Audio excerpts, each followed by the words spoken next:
మన చేతిలో బైబిల్ తీసుకునే 38వ కీర్తన. ఈ కీర్తన దావీదు రాసిన కీర్తన. ఇది అధికంగా ఈ కీర్తనకి విలువ ఏంటంటే ఇది ప్రార్థన. ఈ ప్రార్థన ఎంతోమందికి అవసరం అనేది ప్రభు నా హృదయంలో భారం పెట్టి నాకు తెలియజేస్తున్నాడండి. ఈ కీర్తన చూసినప్పుడు పశ్చాత్తాప కీర్తన అంటాం. మరలా తిరిగి వస్తాము, మన స్థితిని గ్రహించుకుంటూ ప్రభు మాకు సహాయం చేయవా అని వేడుకుంటాం.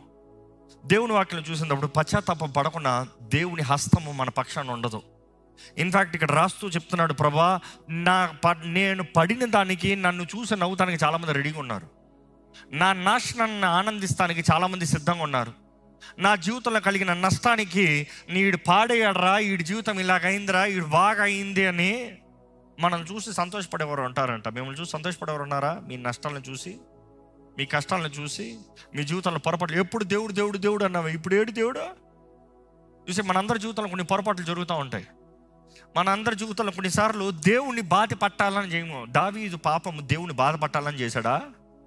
కొన్నిసార్లు శరీరము మనల్ని ఎప్పుడు పోరాడుతూనే ఉంటుంది. 3 రకాల కీడు నుండి తప్పించాలని ప్రార్థన వేడుకలు. ఎప్పుడు దుష్టుడు ఒకడు, దుష్ట వ్యక్తులు ఒకరు, మూడోది ఎవరు? మన శరీరం. మన శరీరం ఏంటి? ఎప్పుడు చూసినా మనకి ఆత్మకి విరోధంగా పనిచేస్తూ, కొన్నిసార్లు దేవునికి విరోధమైన కార్యాలు జరిగిస్తూ, కొన్ని కక్కుర్తిపాటు పనులు, కక్కుర్తిపాటు నిర్ణయాలు, కంగారుపాటు నిర్ణయాలు, కామ సంబంధమైన కార్యాలు. ఈరోజు ఎంతోమంది ఈ కామ దయ్యం, ఇంకో మాటలు చెప్పాలంటే, మనుషుల్ని బట్టి పీడిస్తుంది. బంధకాలను ఉంటూ ప్రార్థన చేస్తే జవాబు ఇస్తాడు దేవుడు. ఇంకో మాటలు చెప్పాలంటే, బంధకాలను ఎంజాయ్ చేస్తూ ప్రార్థన చేస్తే దేవుడు జవాబు ఇస్తాడా? పాపాన్ని అసహించుకోవాలి, పాపాన్ని విడిచిపెట్టాలి. పాపాన్ని విడిచిపెడితే మాత్రమే దేవుడు నీకు జవాబు ఇస్తాడు. ఇక్కడ ఈయన ప్రార్థన చేసినప్పుడు చూస్తే, దేవా నీ కోపంలో నన్ను శిక్షించొద్దయ్యా, నా వలన అవ్వట్లేదయ్యా, తట్టుకోలేకపోతున్నాడయ్యా. మనుషుడు ఎవడని శిక్షిస్తే దేవుని దగ్గరికి వెళ్ళొచ్చు, దేవుడు శిక్షిస్తే ఎవరి దగ్గరికి వెళ్తాం? దేవుని హస్తమే మన పైన బరువుగా ఉంటే ఇంకెవరి సహాయాన్ని వేడుకుంటాం? దేవుడే నీకు విరోధంగా తిరిగితే ఇంకెవడన్నా నేను కాపాడగలుగుతాడా? ఈరోజు మనం జాగ్రత్త పడాలండి. We really need to ask God, have compassion on me. దేవుని దగ్గర ఒప్పుకోని పాపాలు ఏమన్నా ఉంటే దయచేసి ఒప్పుకోండి. ఒప్పుకోకుండా ఉన్న ప్రతి పాపము అపవాదికి స్థాని బలం. జ్ఞాపకం చేసుకోండి. నీవు ఒప్పుకోని ప్రతి పాపము అపవాది నీ పైన అధికారం తీసుకుంటాం. నువ్వు ఒప్పుకొని ప్రతి పాపము అపవాదిని ఏల్తానికి అధికారం తీసుకుంటాం. నీ జీవితంలో నష్టం కలుగుతానికి, నీ జీవితంలో శిక్ష వస్తానికి, నీ జీవితంలో కీడు జరుగుతానికి అధికారము. ఇన్ఫ్యాక్ట్ ఇక్కడ ఆయన రాస్తున్నాడు, ప్రభా నాలో స్పర్శ లేదయ్యా, నాలో స్వరం లేదయ్యా, నాలో శక్తి లేదయ్యా, నా పరిస్థితిని చూసి శత్రువు నవ్వుతున్నాడయ్యా, అపవాది నవ్వుతున్నాడయ్యా. అపవాది నవ్వుతున్నాడని దేవుడు మనల్ని అంగీకరించాడు. మనం దేవునితో సమాధానంతో పడతానే, సమాధానంగా ఉంటేనే దేవుడు అంగీకరిస్తాడు. ఈరోజు మనం ఎవరమైనా సరే దేవునితో సమాధానం ఉన్నామా చూసుకోవాలి. దేవునితో సమాధానం ఉన్నామంటే మన పొరుగు వారితో, కుటుంబంలో సమాధానం కలిగి ఉండాలి. చేదును కలిగి దేవుని సన్నిధిలో తగ్గించుకుంటున్నామంటే అయ్యేది కాదు. ఉపవాసంలో ఉన్న శక్తి అదండి. తగ్గించుకుంటానికి సాదృశ్యము. తగ్గించుకుంటున్నామన్నప్పుడు సమాధానం కలిగి ఉంటాము. బాధపట్టే మనుషులు, బాధపెట్టే కార్యాలు, బాధపెట్టే పరిస్థితులు ఉండొచ్చేమో, కానీ తగ్గింపు అనేది ప్రాముఖ్యంగా ఉంది. ఎక్కడ ఈ మొదటి 2 వచనాలు ఒకసారి చదువుతానండి. యెహోవా కోపోద్రేకము చేత నన్ను గద్దింపకుము, నీ ఉగ్రత చేత నన్ను శిక్షింపకుము. నీ బాణములు ఏంటంట? నీ బాణములు నాలో గట్టిగా నాటియున్నవి. ఏంటి? నొప్పి. ఎప్పుడైనా గుండెపోటు నొప్పి వచ్చిందా? ఆర్గ్యుమెంట్లలో ఎప్పుడన్నా అరుచుకుని నొప్పి వస్తుందంటారా? అంత నొప్పిలోకి ఎవరైనా వెళ్ళారో లేదో, కానీ ఆ పరిస్థితుల్లోకి వెళ్తే అర్థమవుతుంది. ఈయన అంటున్నాడు, నా గుండె అంత నొప్పిగా ఉంది, వేదనగా ఉంది, భారంగా ఉంది, తట్టుకోలేకపోతున్నాను ఈ నొప్పి. ద గిల్ట్, ఈ అపరాధ భావము, గిల్ట్, ఈ పెయిన్, సఫరింగ్ తట్టుకోలేకపోతున్నాను ప్రభా. 3వ వచనం చూడండి. నీ కోపాగ్ని వలన ఆరోగ్యము నా శరీరమును విడిచిపోయెను. ఏంటంట? దేవుని కోపం మనకి విరోధంగా ఉంటే, దేవుడు మనకి విరోధంగా ఉంటే, దేవుని కోపం మన పైన ఉంటే మన దేహంలో ఏముండదంట? ఆరోగ్యం ఉండదంట. జాగ్రత్త. చాలామంది దేహంలో ఆరోగ్యం లేకపోతానికి కారణం దేవుని కోపం నీ పైన ఉందేమో చూసుకోవాలి. దేవునితో సరిలేకుండా దేవుని స్వస్థత హస్తం మన పైన పనిచేయదండి. దేవుని ముందు తగ్గించుకుంటాం. మనము దేవుని దగ్గర సమాధానంగా ఉండాలి, సమాధాన పడాలి. It is that his anger should relent from us. మన పైన నుండి ఆయన కోపం తొలగిపోవాలి. ఇంకా అక్కడ ఏమంటున్నాడు చూడండి, నా పాపమును బట్టి నా ఎముకలలో స్వస్థత లేదు. నా ఎముకల్లో ఏం లేదు? స్వస్థత లేదు. నా ఎముకల్లో స్వస్థత లేదు. యెహోవా రాఫా అంటాం, స్వస్థపరిచే దేవుడు అంటున్నాము. స్వస్థపరిచే దేవుడు మనకు విరోధంగా తిరిగితే మన దేహంలో ఏమవుతుంది? నొప్పి, కీడు, బలహీనతలు. ఈరోజు అనారోగ్యములు అన్నదప్పుడు అనేక శాతము దేవుని హస్తము మనకి విరోధంగా ఉంది కాబట్టి, ఇలాంటి భారములు, ఇలాంటి నొప్పి ఈరోజు ఎందరో అపరాధ భావంతో బ్రతుకుతున్నారు. Not even recognising. చూసి కుటుంబ సంబంధాల్లో ఎప్పుడైతే మనస్పర్ధాలు సెటిల్ అవ్వో, మిస్అండర్స్టాండింగ్ సెటిల్ చేసుకోరో, ఇద్దరికి దూరం ఎక్కువ అవుతుందంట. ఈరోజు చాలామందికి మీకు దేవుడికి దూరం అయిపోయారు. కారణం ఏంటంటే దెర్ ఇస్ నో సెటిల్మెంట్. అది తెలియని బిటర్నెస్ అయిపోతుంది. నీవు కూడా అంతేలే, నేను ఇట్లే ఉంటాను, నేను ఇట్లే బ్రతుకుతాను, నా జీవితం ఇట్లే ఉంటుంది అనే రీతిగా we are just getting to the course. నా బ్రతుకు ఇంతే అనే రీతిగా బ్రతుకుతున్నాం. ఇక్కడ ఇంకా ఏమంటున్నాడు? ఫర్ మై ఇనిక్విటీస్, 4వ వచనం చూడండి. నా దోషములు నా తల మీదుగా పొర్లిపోయినవి. నా దోషములు నా తలపైకి పొర్లిపోయాయా? ఇంకా నేను మోయలేని బరువు వలె అవి నా మీద మోపబడి ఉన్నవి. నా మూర్ఖత వలన కలిగిన నా గాయములు. దేని బట్టి అంట? మూర్ఖత్వం. నా మూర్ఖత్వము. ఏం చేస్తున్నానో గ్రహించలేదు ప్రభా. ఎందుకు చేస్తున్నానో గ్రహించలేదు ప్రభా. కంగారుగా అవసరంగా మొండిగా చేసేసాను ప్రభా. ఈరోజు మీరు చేసిన పాపాలని దేవుని దగ్గర సెటిల్ చేసుకున్నారో, ఒప్పుకున్నారా? మీరు చేసిన తప్పుడు నిర్ణయాలని దేవుని క్షమాపణ వేడుకున్నారా? దేవుని చిత్తం కాకుండా తీసిన అడుగుల్లో దేవుడు ఉండడండి. దేవుని చిత్తం కాకుండా చేసిన కార్యాల్లో దేవుని సహాయం ఉండదండి. మనం దేవుని సహాయం వేడుకోవాలన్నప్పుడు దేవునితో సమాధాన పడాలండి. ఇక్కడ ఈయన అంటున్నాడు, నా మూర్ఖత్వంలో చేశానయ్యా, ఈ తలకాయ నొప్పి నేను తట్టుకోలేకపోతున్నాను ప్రభా. ఏంటి మీ తలనొప్పి? ఏ విషయాల్లో మీకు భారంగా మారిపోయింది? ఏ విషయాల్లో మీకు తలనొప్పి? అంటే ఇంకో మాటలు చెప్పాలంటే, ఇందుకురా ఈ బ్రతుకు, ఇందుకురా ఈ పని, ఇందుకురా ఈ జీవితం. అంటే మనం ఏదో చేసాము దేవుని చిత్తం కాకుండా. దేవునితో సమాధాన పడాలి. ఇక్కడ అంటున్నాడు, దేవా నా అజ్ఞానంలో చేసిన కార్యాన్ని నన్ను క్షమించు ప్రభా. ఇంకేమంటున్నాడు చూడండి, 6వ వచనం. నేను శ్రమ చేత మిక్కిలి కృంగియున్నాను. ఈరోజు ఎంతో మంది వారు చేసిన అజ్ఞానంలో చేసిన పనులకి అప్పుల భారంలో అవ్వచ్చు, అప్పుల భారలో, కంగారుబాటు అప్పులు, అక్కర్లేని అప్పులు, అక్కర్లేని క్రెడిట్ కార్డు స్వీపింగ్లు, అక్కర్లేని నాకు కొంచెం డబ్బులు ఇవ్వా అని ఫోన్ కాళ్ళు, అక్కర్ లేకుండా ఉన్నవన్నీ తీసుకెళ్ళి అమ్మి పెట్టుకున్నారు. ఈరోజు ఎంతోమంది అజ్ఞానంలో చేసిన కార్యాలు అవి భారంగా మారిపోయాయంట. దీన్ని బట్టి ఎంతోమంది అప్పుల భారం. ఎందుకు అప్పు? ఏంటి ఇల్లు కట్టావా? ఏంటి ఏదైనా జీవితంలో ప్రయోజనం కలిగి ఇన్వెస్ట్ చేసావా? ఎందుకు అప్పు? ఎందుకు అప్పు అంటే అక్కర్లేని భోగములు, అక్కర్లేని కార్యాలు, అక్కర్లేని వ్యక్తులకి ఖర్చు పెడతాము. అప్పు జీవితంలో విలువ లేని పరిస్థితి. ఈయన ఏమంటున్నాడు? I am troubled, I am bowed down greatly. అవమానం అయిపోయిందయ్యా, భారం అయిపోయిందయ్యా, దినమెల్లా ఏడుస్తూ ఉన్నాను, మొరపెడుతూ ఉన్నాను, నీ సహాయం కొరకు ఎదురు చూస్తున్నాను. 7వ వచనం చదవండి. నా నడుము తాపముతో నిండి ఉన్నది, నా శరీరంలో ఆరోగ్యము లేదు. దేవునికి విరోధంగా ఉన్న వారి జీవితంలో ఆరోగ్యం ఉండదండి. దేవుని సమాధానం లేని వారి జీవితంలో ఆరోగ్యం ఉండదండి. దేవుడు నాకు తెలియజేస్తుంది, merry heart is like a medicine అంట. జీవితంలో ఆనందం ఉంటే దేహానికి అదే మేలంట, అదే మెడిసిన్ అంట. మెడిసిన్ అన్నదప్పుడు, ఆరోగ్యానికి మెడిసిన్ అన్నదప్పుడు నీకు ఆరోగ్యం కలిగించేలాగా చేస్తుంది. మీలో ఆనందం ఉందా, లేకపోతే కేవలం బాధేనా? ఎందుకంటే పొద్దున్నుండి ఒత్తిడి. మనుషుడు చూడండి, పొద్దున్నుండి ఒత్తిడి బ్రతుకే. ఏం బ్రతుకు 10 సార్లు అంటారంట రోజుకి. ఏం బ్రతుకు. ఎవరికైనా బ్రతుకులు విసిగిపోయారా? జాగ్రత్త. విసిగిపోతానికి కారణం ఏంటి? దేవుని చిత్తంలో ఉన్నవారు విసిగిపోరు. దేవుని చిత్తంలో ఉన్నవారు వాట్ ఈస్ నెక్స్ట్. ఎన్ని యుద్ధాలు పోరాడినా, ఎంత సాధిస్తున్నామో అంత సంతోషం ఉంటుంది. ఈరోజు మనుషుడికి ఎంత సాధించినా సంతోషం లేదు. ఎంత చేరినావో, ఎంత ఎత్తుకి ఎదిగినా కూడా సంతోషం లేదు. అది దేవుని దగ్గర నుంచి వచ్చిన ఆశీర్వాదాలు కాదు. అది నీ అంతటా నువ్వు ప్రయాసపడి అక్కర్లేని తలకాయ నొప్పులు అక్కడ నుండి పడతా ఉంటుంది. చూడండి భారాలు. ఇక్కడ చూడండి, ఈయన అంటున్నాడు చూడండి, దేవా 9వ వచనం చూడండి, ప్రభువా నా అభిలాష అంతయు నీకే కనబడుచున్నది, నా నిట్టూర్పులు నీకు దాచబడి ఉండలేదు. నీకు తెలుసు ప్రభా, చూడు ప్రభా, కనికరం చూపి ప్రభా. ఎలా పశ్చాత్తాపడుతున్నాడు చూడండి, ఎలా మొరపెడుతున్నాడు చూడండి. ఈ ప్రార్థన చూసినప్పుడు, దేవా నా ప్రార్థన ఆలకించయ్యా, నువ్వు కాకపోతే నాకెవరు లేరు, నువ్వు కాకపోతే నాకు ఎవరు చేయలేరు, నువ్వు కాకపోతే నాకు సహాయం లేదు, నువ్వు కాకపోతే నాకు విడుదల లేదు, నువ్వు ప్రభా నా దిక్కు ప్రభా, నేను పొరపాటు చేశాను ప్రభా. ఈరోజు ఎంతమంది నిజంగా హృదయపూర్వకంగా పశ్చాత్తాపడుతున్నారండి? కేవలం దేవుని సన్నిధిలోకి వచ్చి, దేవా నాకు ఇది చేయవా, నాకు అది చేయవా, నాకు ఇది చేయవా అని అడుగుతాం కాదు. మొదటిగా ఆయనతో సమాధాన పడాలి, ఆయన సమాధానాన్ని కలిగి బ్రతకాలి.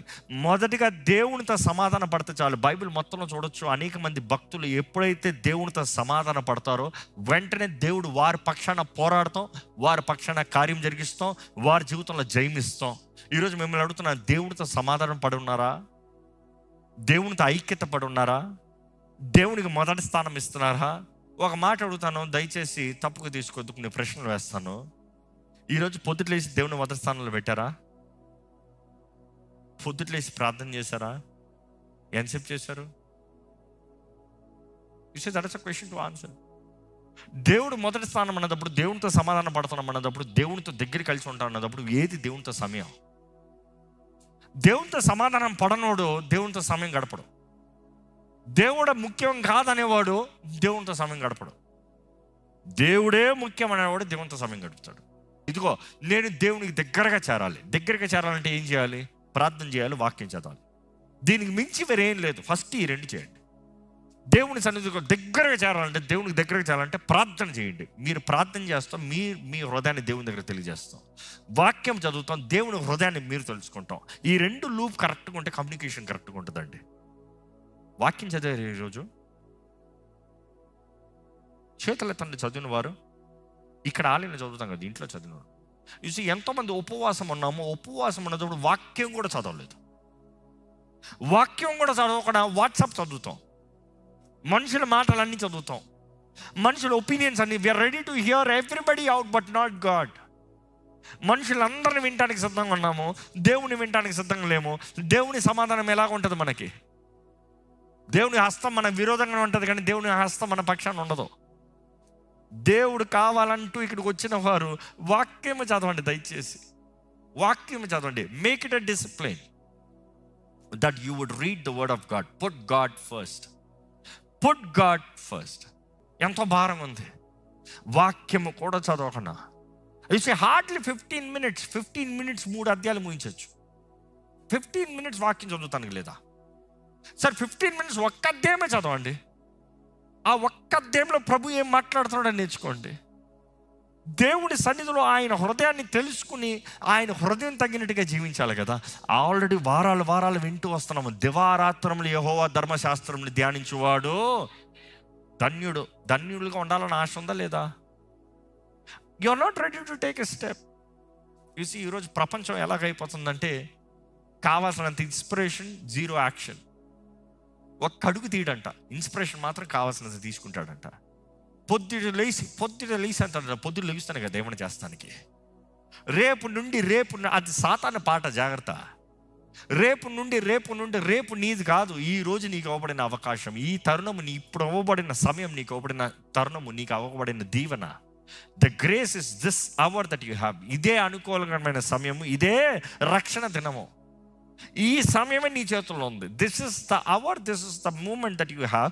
నువ్వు ఇప్పుడు చేసే నిర్ణయాన్ని బట్టి, ఇప్పుడు చేసే పనిని బట్టి నీ బ్రతుకు ఉంది. ఈరోజు మిమ్మల్ని ప్రభు నామంలో వేడుకుంటున్నాను, సమయాన్ని వ్యర్థపరచకండి. Learn, discipline yourself. దేవుని మొదటి స్థానం పెట్టండి. దేవుడి తర్వాత నీకు ఇవ్వబడిన కుటుంబం, నీకు ఇవ్వబడిన సంబంధం, నీకు ఇవ్వబడిన తరుణాలు, దానికి మించి వేరే ఇంట్రెస్ట్లు పెట్టుకోవద్దు. ఎందుకంటే దారి తప్పుతూ ఉంటాం. ఇక్కడ ఈయన ప్రార్థన చూడండి, ప్రభా నువ్వు నాకు విరోధంగా ఉన్నట్టు ఉందయ్యా, నీ హస్తం నాకు విరోధం ఉందయ్యా, నా గుండెంత భారం ఉందయ్యా, నాకు దుఃఖం ఉందయ్యా. దేవుడు సన్నిధి లేకపోతే, దేవుని తోడు లేకపోతే జీవితం కష్టంగానే ఉంటుంది. మీ జీవితం కష్టంగా ఉందంటే ఒకసారి పరీక్షించుకోండి. దేవునికి దగ్గరగా ఉన్నారా, దేవునికి దూరంగా ఉన్నారా? ఎందుకంటే దేవుని సన్నిధిలో తగ్గించుకుంటున్నామన్న వారిని దేవునితో సమాధాన పడాలి, లేకపోతే కేవలం ఉపవాసం ఉంటున్న ప్రయోజనం లేదు. దేవునితో సమాధాన పడాలి. ఇక్కడ ఏమంటున్నాడు చూడండి, 11వ వచనం చూడండి. నా స్నేహితులను నా చెలికాండ్రును నా తెగులు చూసి ఎడముగా నిలుచుచున్నారు, నా బంధువులు దూరముగా నిలుచుచున్నారు, నా ప్రాణము తీయజూచు వారును ఉరులు ఒడ్డుచున్నారు, నాకు కీడు చేయజూచు వారును హానికరమైన మాటలు పలుకుచు దినమెల్లా కపటోపాయములతో పన్నుచు ఉన్నారు. కానీ 13వ వచనం, చెవిటి వాడనైనట్టుగా but I'm like a deaf man, నేను వినకయున్నాను, నేను వినకయున్నాను. మూగవాడైనట్టుగా నోరు తెరుచుట మానితిని, నేను వినలేని వాడనైతిని, ఎదురు మాట పలకలేని వాడనైతిని. ఎందుకు యెహోవా ఎందుకంట అందరు నువ్వు చస్తే బాగుండు, నువ్వు పాడవుతే బాగుండు, నువ్వు ఇదైతే బాగుండు, కానీ నువ్వు ఏం చేయలేకపోతున్నావు, ఏం మాట్లాడకపోతున్నావు. కారణం ఏంటంటే you know you are guilty. దేవుని సన్నిధిలో సహవాసం లేనివాడు, దేవునితో సహవాసం లేనివాడు ధైర్యంగా ప్రార్థన చేయగలడా? చేయలేడు. మనం అనుకుంటే ఉపవాసం అంటే అయిపోతాడని కాదు, ప్రార్థన చేయాలి. దానియేలు ఉపవాసం అంటే మాత్రమే కాదు, ప్రార్థించాడు, ప్రభువుని వెతికాడు. He seeked God. ఈరోజు మనం దేవుని వెతకాలనేటప్పుడు ఆయనకి ఇష్టమైన రీతిగా మనం బ్రతకాలి. ఈరోజు మిమ్మల్ని వేడుకుంటున్నాను, నేను ప్రభు నామంలో వేడుకుంటున్నాను. I'm begging you, literally begging you, read the word of God, pray. ఉదయకాలం లేచి ప్రార్థన చేయండి, ఏకాంతంగా ప్రార్థన చేయండి. నొయ్యి గాల పొద్దుట లేచిన నుంచి అదే కావాలి కదా. అందరు పడుకున్నప్పుడు ప్రార్థన చేయండి, ప్రశాంతత ఉంటుంది. దేవుని సన్నిధిలో ప్రార్థన చేస్తాను రాలేదా, మౌనంగా కూర్చోండి, తప్పేం లేదు. ప్రభు నాకు ప్రార్థన నేర్పించయ్యా, ప్రార్థన రావట్లేదయ్యా. అట్లీస్ట్ ఆయన సన్నిధిలో కొన్నిసార్లు మౌనంగా కూర్చుంటాం, ప్రభు స్వరం మనం వింటాం, ఆయన మనతో మన ఆత్మతో మాట్లాడతాం, మనకు తెలుస్తుంది. ఆయన గైడెన్స్ వేడుకున్న వారు ఆయనతో సమయం గడపాలి. Seek his presence. If you have guilt, మీలో అపరాధ భావం ఉంటే, అపరాధ మనసు ఉంటే ఏ మాత్రం ముందుకెళ్ళలేము. ఇక్కడ ఇంకా ఏమంటున్నాడు చూడండి, చివరికి చూద్దాం. యెహోవా నీ కొరకే నేను కనిపెట్టుకొని ఉన్నాను, నా కాలు జారిన ఎడల వారు నా మీద అతిశయపడుదురని నేను అనుకొనుచున్నాను. ఈ మాట జ్ఞాపకం చేసుకోండి. నీ కొరకే కనిపెడుతున్నాను అన్నప్పుడు ఆ దినము దావీదుకి యేసు ప్రభు రక్షణ లేదు. ఉందా? క్షమాపణ ఉందా? ఆ రోజు ఈ రోజు ఉన్నట్టు లేదు. ఈరోజు ఎంత పాపికినా దేవుని దగ్గర నేరుగా రావచ్చు, ప్రభువా నన్ను క్షమించంటే ఇలాగా. ఆ రోజు ఈ రోజు మనకి ఇవ్వబడిన అవకాశం లేదు. ఈరోజు మనకైతే ఉన్న స్థలంలో నుండి, ప్రభువా నేను పాపినయ్యా, నా పాపాలు క్షమించయ్యా, నా తప్పుల్ని క్షమించయ్యా, నా అపరాధం నిమిత్తమై, నా దోషముల నిమిత్తమై నీవు నలగొట్టబడ్డావు, నువ్వు విరగొట్టబడ్డావు. ఆ రోజే బలులు అవ్వాలి. ఈరోజు నీకు ఏ బలులు కాదు, నువ్వు సమర్పించుకున్న ప్రభువా నన్ను క్షమించంటే చాలు. మనస్ఫూర్తిగా మనం ప్రార్థన చేసి మన దోషములు ఆయన సన్నిధిలో ఒప్పుకుని, మన అపరాధములు ఆయన సన్నిధిలో ఒప్పుకుని. దోషములు అంటే మనసులో చేసింది, అపరాధములు అంటే దేహంతో జరిగించింది. మనసులో తలంచిన తలంపులు, దేహంతో జరిగించిన కార్యాలు ప్రభు సన్నిధిలో ఒప్పుకునే, ప్రభా క్షమించవా అని అడిగితే ప్రభు క్షమిస్తాడండి. లేకపోతే ఈరోజు అక్కడ చదువుతున్నప్పుడు శత్రువు అని చూస్తాం. ఇక్కడ 19వ వచనం చూడండి. నా శత్రువులు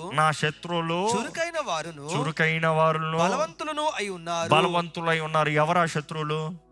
ఈరోజు మీరు అనుకోవచ్చు, నాకు ఎవరు శత్రువులు లేరు, నేను ఎవరితో పోరాడతలేదు. దెయ్యాలు ఆ శత్రువులు. నేను నాశనం చేస్తానికి వారు చురుకైన వారు, దెయ్యాలు. They are vicious. Bible is very many times talking enemy demons are vicious. దురాత్మలు విషియస్ అంత రెడీగా ఉన్నాయి.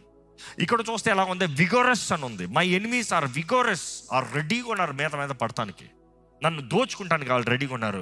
దే ఆర్ స్ట్రాంగ్, వారు బలవంతులు. అవును, లోకంలో ఉన్న అపవాది బలవంతుడే. నీలో ఉన్నవాడు అన్నదప్పుడు నీలో ఆయన పరిశుద్ధాత్ముడు ఉంటేనే నీలో ఉన్నవాడు లోకంలో ఉన్నవాడు కన్నా బలవంతుడు అని చెప్తావు. లేకపోతే నీ అంతటా నువ్వు అపవాదిని పోరాడలేవు. ఇక్కడ చూస్తే ఇంకా ఏమని చెప్తున్నాడు, and those who hate me wrongfully have multiplied. నిర్హేతముగా నన్ను ద్వేషించువారు అనేకులు. ఇంకా అక్కడ నుండి చదువుకుంటూ వస్తే 21వ వచనం చూడండి చివరగా. యెహోవా నన్ను విడువకుము, నా దేవా నాకు దూరముగా ఉండకుము, నాకు దూరంగా ఉండద్దయ్యా. రక్షణకర్తవైన నా ప్రభువా నా సహాయమునకు త్వరగా రమ్ము, త్వరగా రాకపోతే ఏమవుతుంది? జీవితం అయిపోయింది, జీవితం నాశనమే. ఎన్ని సంవత్సరాలు మీ జీవితంలో మీరు దేవునికి విడిచి దూరంగా పోయారో కానీ ఈ సంవత్సరం మాత్రం దేవుని విడిచి దూరంగా పోతానికి లేదు. దేవుని జ్ఞానం వేడుకోవాలి, దేవుని క్షమాపణ వేడుకోవాలి, దేవుని మార్గదర్శనం వేడుకోవాలి, దేవుని చిత్తం జరిగించాలి. ఈ సమయం మిమ్మల్ని అడుగుతున్నానండి, మీ మనసులో ఒక నిర్ణయం చేయగలుగుతారా? ఈ రోజు నుండి నేను దేవునికి మొదటి స్థానం ఇస్తా, ఈ రోజు నుండి నేను ప్రార్థన చేస్తా, నా జీవితంలో దేవునికి ఇష్టమైంది చేస్తాను. దేవునికి ఇష్టమైంది ఏంటంటే నువ్వు ప్రార్థన చేస్తావు. ఈ రోజు నుండి నేను ఏమి చేస్తాను ముఖ్యం కాదు, నా జీవితంలో నేను ప్రార్థన చేస్తా. కనీసం ప్రార్థన ఒక వ్యక్తితో ఫోన్ మాట్లాడినట్టన్నా దేవునితో స్టార్ట్ చేయండి దయచేసి. అంతే ప్రార్థన చెప్పట్లే, కనీసం అలాగనే స్టార్ట్ చేయండి. ఒక వ్యక్తితో ఎప్పుడు మనకి ప్రేమ కలుగుతుంది చెప్పండి, సంబంధం కలుగుతుంది చెప్పండి. బెస్ట్ ఫ్రెండ్స్ అంటాం, ఎప్పుడు బెస్ట్ ఫ్రెండ్స్ అవుతాం? Only when we share our hearts, హృదయాన్ని పంచుకుంటేనే. దేవుడితో మాట్లాడిన వ్యక్తి, దేవుడు నా బెస్ట్ ఫ్రెండ్ అని ఎలా చెప్తాం? దేవుడు నా స్నేహితుడు అని ఎలా చెప్తాం? దేవుడు నీ కొరకు తెలియజేసే మార్గంలో మాటను నువ్వు చదవని వ్యక్తి దేవుడిని నువ్వు విలువగా ఎంచుతున్నావు అని ఎలా చెప్తావు? దేవుని గౌరవిస్తున్నావు అని ఎలా చెప్తావు? ఈ రోజు మేక్ ఇట్ డిసిప్లిన్. దయచేసి స్థలంలో ఉంచుతామండి, మన సమయం అయిపోయింది. కానీ ఒక్కసారి ఒక యథార్థంగా ప్రార్థన చేద్దాము. ఇక్కడ ఈయన ప్రార్థించిన రీతిగా, దేవా నీ హస్తము నాకు విరోధం ఉండకూడదు, నా పక్షాన ఉండాలి. నీ సమాధానం నా హృదయంలో ఉండాలి, నీ సమాధానం నా హృదయంలో ఉండాలి.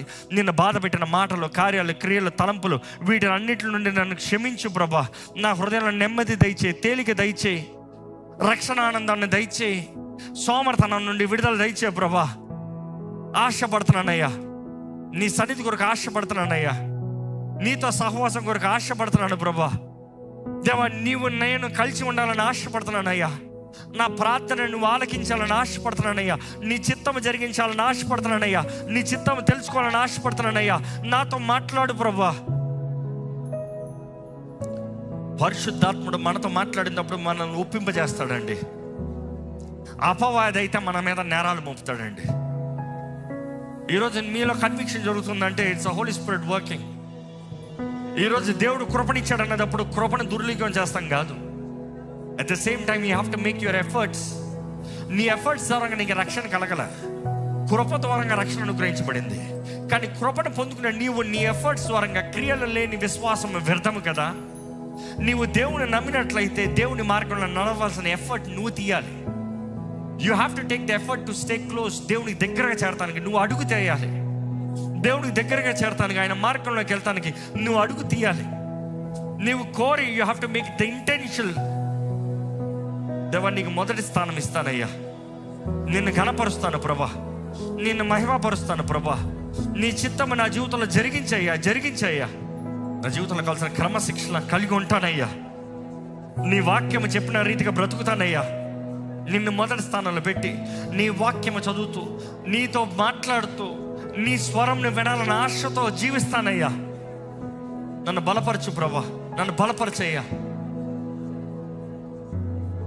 నీ ఆత్మ ప్రేరేపణ, నీ ఆత్మ సహాయం నాకు దయచే ప్రభా.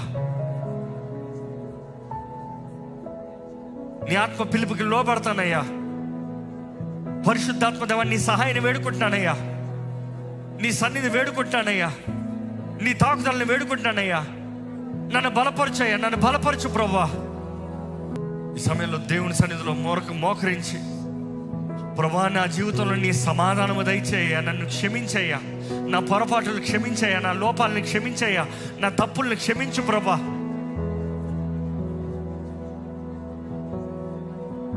మనస్ఫూర్తిగా దేవుణ్ణి అడుగుదామా? దేవునికి విరోధమైన కార్యాలు ఏమైనా చేశారా? దేవుని క్షమాపణ అడగండి.